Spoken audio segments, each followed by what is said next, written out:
etortzeagatik.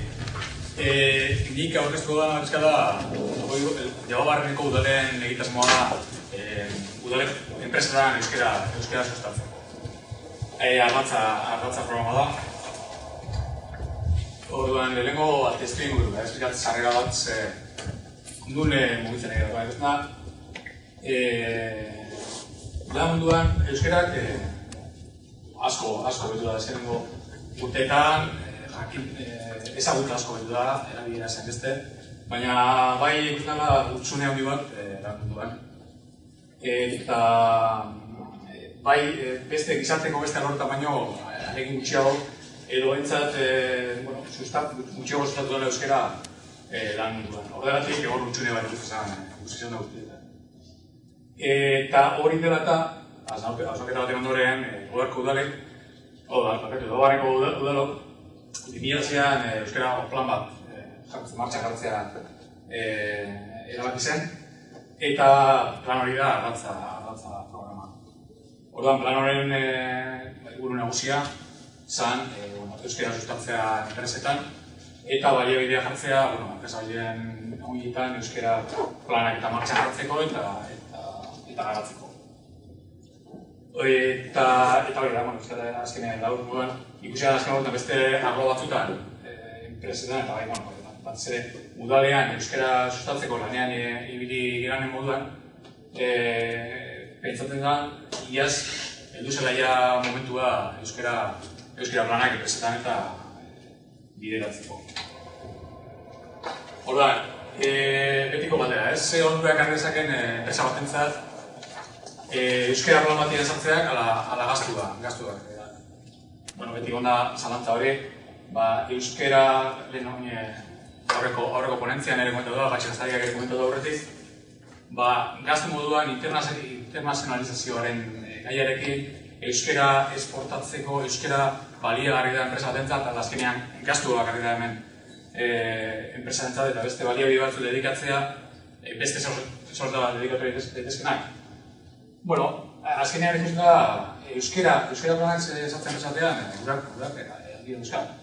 Eta, laguntzeko, gutxi batzuk aipatzeko orduan adibidez, irudia hobetzeko modua. Ezin dugu gaztu enpresak azkenean eremu konkretu batean txertatu daudela gizarte batean, eta gizarte horren beharreri erantzun bat egon dira. Gizarte horren partaidea dirako enpresetako langileak, orduan, irudia gizarte horretan hobetzeko, bai euskera erabiltze hori, euskera plana sustatze hori, bai irudia hobetza. Eta, baita ere azkenean, kudeaketa horretan sartzea, azkenean, edozer gaitan, bai kalidadean, bai erratu moduan, ISOak,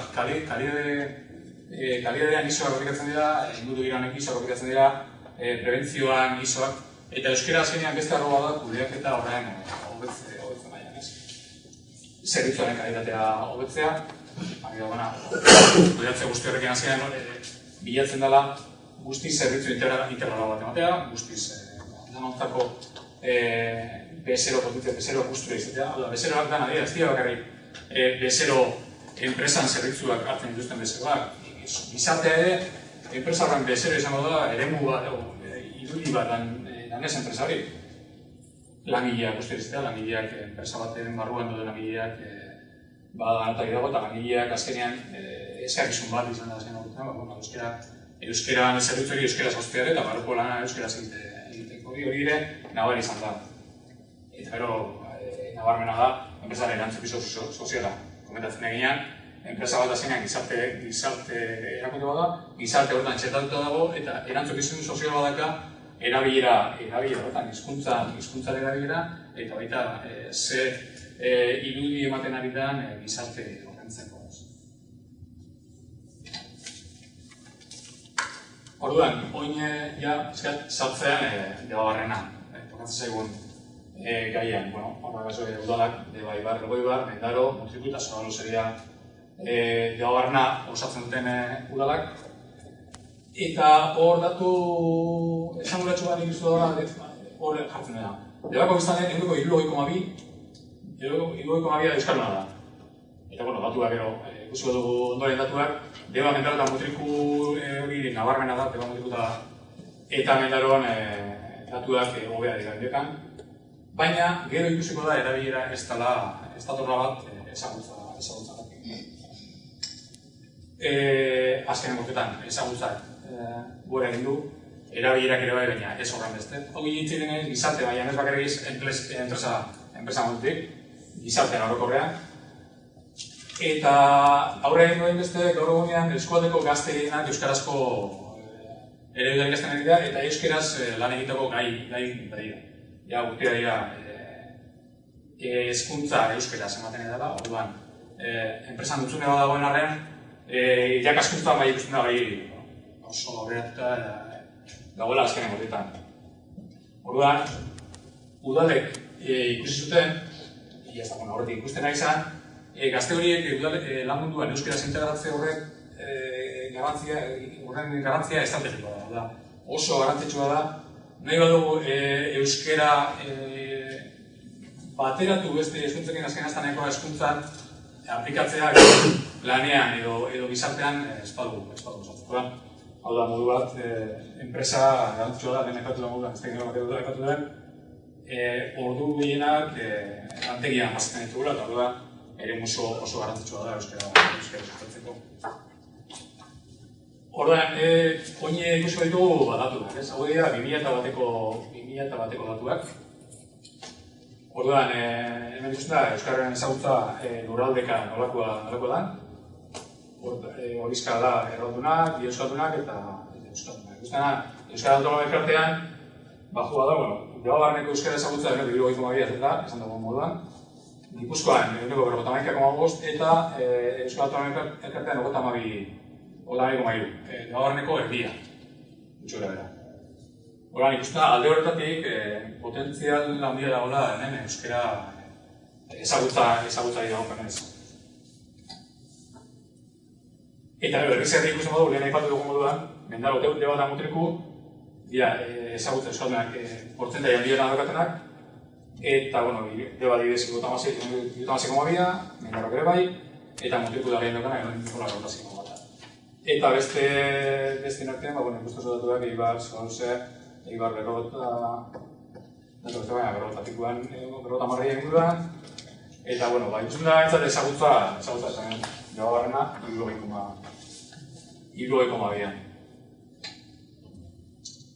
Adintaldeka. Adintaldeka zailkapen, alauzekapen daude, ditugunak, 2 urtetik 14 urtera, 15,4, 25,4, biztanleko kopurua Debabarrenan atal bakoitzean, eta euskaldunen portzentea. Ikusten dena da, gazten artean, ume eta gazten artean, 24 urte artean, 80% dela ezagutza. Gero, 25 artean asko gesten da, 50 eta 75 gora, berriz pizkat ikusten da, baina horrekin ez da heltzen. Horrean, honek, argi ikusten da, den komentatu duguna, gaur egungo gazte eta aurrak, euskatzen dugu, aitzasuna gorkatela. Eta berriz adintaldeka, datuak nahi bat duguna. Orduan, gazten artean euskal kopurua asko handiagoa da. Eta orduan, hori da aprobetxatu beharreko litzatekeena, aprobetxatu nahi dena enpresa munduan sustatzeko, euskara planik sustatzeko, hori indiodako azkenean euskara lan munduan sartuko dira. Jendea. Hau da, soziolinguistika klusterrak egindako neurketak, euskararen kalera bila. Epatu dugu ezagutza, 2001an 60,2 zala Debabarrenean, 60,2, eta hemen ikusten da, naizta ezagutzak, eragileak gorutze egin duen azkengo urtetan, 83an, 25,8tik 2001an 57 pasatuz, hori diokan, ezagutza eta erabilera artean ezberdintasun handia dagoela. Orduan, ez datoz bat, eta orduan, urrengo urtetako bigar handi bat ikusten da bai erabilerari sustatzea dena. Lurraldeka, nabaria da, kontatu dugu Debabarrenean 57,7 baldin bada, Gipuzkoan 29,9 da, baina Euskal Autonomia Elkartean erabilera 13,5 baino ez da. Orduan, hor argi dagoena da, hutsune handiena erabilera dago. Erabilera gizarte osoa, baina, kasu konkretu honetan, Batzen kasuan, lan munduan, hori islada bada, erabilgarna. Orduan, gizartean, bere urtetik urtera, azken horretan plangintza badude hori sustatzeko, eta horren hiru dira, enpresan gertatzen da modura, udalek iaz zuten plana enpresan. Ikuspegi bat egitzeko ze enpresako burutaz hitz egiten egeran. Hau dira, debabarreneko argazkia nola dagoen zentiatuta enpresak modura debabarrenean. Mutrikun, gona, Egoibarrek eta Eibarrek hartzen dute gehien. Eibarren poligonoak kanpoko hartzen dira, baina Eibarrek gehien hartzen dutenak. Eta bien artean eguneko ia 70. Egitu da baina. Eta, gero deba, Solause, hau dira, defesan datuak dira.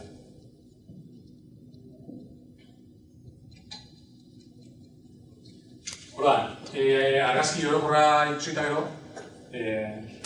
komentatuko dugu, nola dan, ardatza egitasmoan, nondik nolatuak, ez nondik abiatzen dan. Orduan, aipatu dugu moduan, Debabarreneko udalak 2006an abian jarritako martxa egitasmo bada, ardatza, eta horren helburua, bi helburu nagusi dira. Debabarrenean sustapen lana egitea, euskera sustapen lana egitea, eta enpresetan euskera planak martxan jartzea. Lehen izan dugu, eremu estrategiko moduan ikusten dela lan mundua, euskera sustatzeko. Hori delako, hutsune handi bat ikusten zelako eta euskera normalizatu nahi bat dugu, bai gizarteko barruego guztietan. Hezkuntza, kalean, danean, baina enpresa oso garrantzitsua da. Eta udalak zer egin dezaken enpresan euskera sustatzeko, planak martxan jarri, laguntza ekonomikoak, formakuntzak eta beste arlo askotan. Orduan, hor ikusi izan, hausnarketa hau egizenean, hartu ezkero eskualde mailako ikuspegi hori, ez enpresa edo herri bakoitzak, udal bakoitzak bere aldetik plan bat martxan jartzea baizik eta eskualde ikuspegi hartuta, egitasmo horrek bultzada handia basako dukela, eta frantzian dukela, ez? Eta, iaz, lehenengo urtean, emun enpresan aurkula ditzatu da, emun enpresa lagundu dugu plana sustatzen, eta gaur egun iaz, lehen Patxi Baztarrikak komentatu du, lanitz egitasmoa martxan jarri duela Jaurlaritzak iaz, orduan indana da, aurten lanitz egitasmoarekin bat egin da Debabarreneko udalen plangintza. Eta orduan, aipatuko ditugu egindako gauzak, azkenengo urtean egindako gauzak labur-labur. Prestakuntza saioak egin dira, konkretuki 3, hau da, udal teknikarientzat, ordezkari sindikalentzat eta udal gaintarentzat. Hau da, enpresa batean, enpresak aholkularitza behar dute eta udal teknikariek prestakuntza bat izan behar dute udal enpresari. Askotan mundu ezberdinak izaten direlako eta udal teknikarientzat enpresa mundua batzutan arrotza izan daiteke eta prestakuntzari garrantzitsua da zerbitzu hori emateko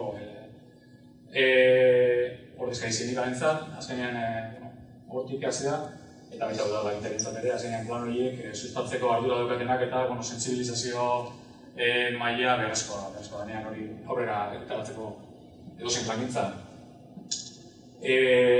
Iazko martxoan 21 izan prentsaurrekoa DBGSaren egoitzan, planaketa aurkezteko, eta gero planaren berri ematerako orduan, hor ikusten da, 50 langiletik gora zuten 55 enpresetara bialdu zen planaren berri eta gutuna eta atletikoa eta konbidatuz plan hortan sartzeko. Eta gero baita beste 10 langiletik gorako beste endogoi enpresetara ere bialzean atletikoa eta beste gonbite bat euriri propio estateko da. desberdina da, 50 langiletik gora duen enpresa ertain handi bat, edo enpresa txiki bat, dituzten baliabideak desberdinak dira, orduan plangintza desberdinak izan dira. Eta, eguneko teknikariarekin, iaz, 55 enpresa bizitatzen ziren, euren errealitatea ezagutzeko, baliabideak, pizkate, hau da, nik ikusi da bidez, plangintza ja urtetzen guztia dara matzatela, eta ebidez, beste enpresa batean, konkretuki lanean, lain lan egiten dut, plangintza, euskara plangintza, urte lortu asko zera, eta, baina ikusten da, emaitza ikusten dira, baina emaitzak etortzen, ez da orduan, horre hasierako kontaktua dira, eta orduan 55 enpresaketan, lan bat egin da, azterketa lan bat, baliabideak eta lan aztertzeko. Iaz, azaroaren 7an beste ekitaldi bat egin zan, dano baten enpresan, Atea Zabalik, bertako beretako plan bat, martxan dagoen plan bat ikusteko. Eta jendea ikustezan, eta bidurra galtzeko batez ere, egun arte, egin ezten gauza bati, enpresa askotan bidurien zaio, ze baliabide beharko dituen, eta dano baten, urte dara da plan horrek, eta jendea bidurra galtzeko ere, garrantzitsua da, beretako plan bat ikustea, ze arazok dituzte, eta gero, sustapen lanaren ondorioz, esan behar, 3 izan dira plan hori abian jarri dituzten enpresak, ez dut hemen ez dela azaltzen, baina esan gehizu, orduan dira, DBCsa, egoerako estartako kreditio bakartea eta akiliatea. Oda, lehen futuak ematen hasi da arratza planako, orduan, enpresa batutan, hasi dira euskera plana martxan jartzen, eta denborarekin, ez dugu jartzea.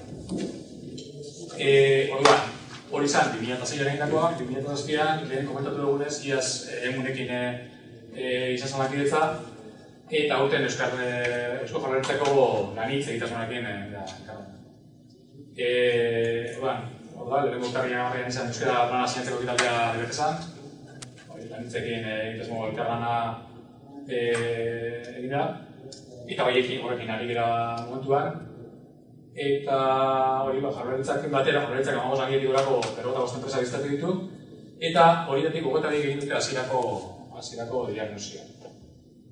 Lehenengo pausua plana jartzeko egoeraren agertzi bat egitea da. Momentuko nola gauden, gero jakiteko zer nahi dugun eta zer egin dugun hori lortzeko. Eta egin da, adibidez, sustapen lana egin da. Sustapen lan horretan, enprestara gutunak bialdu, diru laguntzen berri, udalak, gero ikusiko da, diru laguntzen plangintza hori zein da. Eta orduan, udalak dakan erantzukizun bada, diru laguntza horiek bideratzea, euskara planak sustatzeko eta animatzeko gastu horiek, dakartzan gastu horiek murrizteko, laguntza bezateko horretan. Eta hori gero erabaki behar da, kriterio batzuen arabera, diru laguntza horiek nola ikusiko dugu zintzudian kriterio batzuk. Eta hori da, ez, orduan, debabarneko enpresetan euskara sustatzeko diru laguntza zintzudian. Orduan, debabarneko enpresek diru laguntza jasotzeko aukera dira. Udalan diru laguntza eta bestia Eusko Jaurlaritzaren diru laguntza. Udalen diru laguntza dira lehentasuna daukate euskara plana lehendabizikoz martxan jartzen duten enpresa. Diru laguntza jasoa izateko derrigorrezkoa da Eusko Jaurlaritzaren diru laguntza hori eskaera aurkeztu izana, laguntza eskaera aurkeztu izana. Eta gero kriterio orokor moduan udalak eskatzen duen enpresa bakoitzak gehienez ere 2.000 euroko diru laguntza emango dio, baina beti ere diru laguntza hori, Jaurlaritzak emandako eran osagarri izango da. Eta diru laguntza hori ez da inoiz gastuen 150 baino gehiago izango.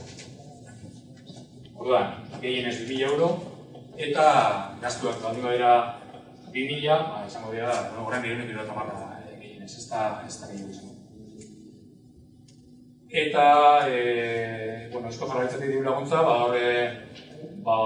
urtero egiten da urte bendari laguntzen azterketaz, planak, deialdia egiten da, hor daude bete behar batzuk, enpresak eta behar dituzten kontzeptuak eta deialdi eta planak urte bat eratzen da laguntzailik aurkezteko.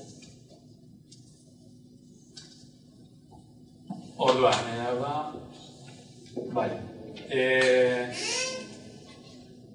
Hori da, euskara plana, abia duten enpresa, euskara plana esan dugunean, dana ez, diagnosia, diseinua eta implementazioa, dana momentuko egoera, zer nahi dugunekin, zer egin behar da, eta nora egun eta batarako diseinatu behar da plan berezi bat enpresa bat. Orduan, datu moduan, debagarren euskara plana agian zuten enpresak 2002an 3 ziren, eta gaur egun 11 dira, beraz,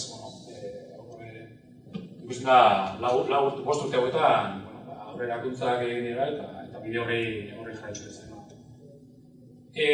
Badaude beste batzuk ere, euskara plana izan eta implantazioa beraien kasuan kona dela agoiatutenak, eta gero beste batzuk ere plan konkreturik gabe, egituraturik gabe, baina beti ere irizpide berdinak jarraituz, irizpide batik jarraituz euskara planak euskara sustatzen ari direnak, ez planak, ez plan konkretu bat, baina bai. Eta adibidez, kasu konkretu bat, iorako planik gabe, hasieratik euskaraz aritu diren enpresak, eta horretako adibidez, iaz nimetxoko imitegian mundu zen, HP, horreko enpresa. Edozein plan hasi baino lehenago, horiek euskara sustatzeko barruko konpromesu hartu zuten hasieratik. Eta, bukatzen agoteko, orduan, aurrera begira, zein dan etorkizunean, sustapen horrekin, debagarneko udaletik jarraituko dugu debagarneko lan munduen euskararen sustapena erabilera areagotzen bultzatuz. Diruz lagunduko dugu, lehenko kriterio horiekin, eta gero urtetik urterak ikusi beharko da, eskakizun dagoen, beharte dauden, eta horren arabera kriterio horreta moldatzen daitezke, baina gaur egungo kriterio horiek aipatu dituen dira.